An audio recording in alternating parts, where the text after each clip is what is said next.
Dalawang kaso ng monkeypox sabay na italana sa Barm Region.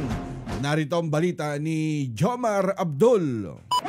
Target on air. Live report.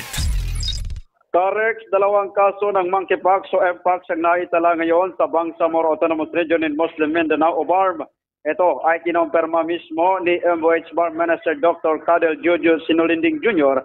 sa isang video conference kaninang umaga. Ang unang kaso ay nagmula sa bayan ng Sultan Kudarat, habang ikalawa naman ay sa bayan ng Dato din Sinsuat na pawang parehong nasa lalawigan ng Maguindanao del Norte. Kasabay nito, 6 pang mga individual ang kasalukuyang iniimbestigahan ngayon o minomonitor bilang mga suspected cases. Patuloy din ang contact tracing at pagpapatupad ng isolation protocols ng mga health authorities upang mapigilan ang pagkalat ng virus.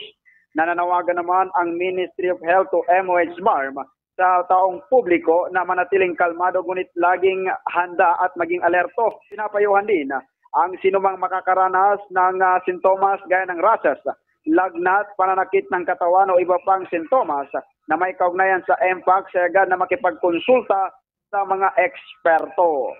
Mula dito sa rehiyon ng Bangsamoro, Jomar Abdul nagulat para sa Target on Air sa DZME 1530, ang Radyo TV.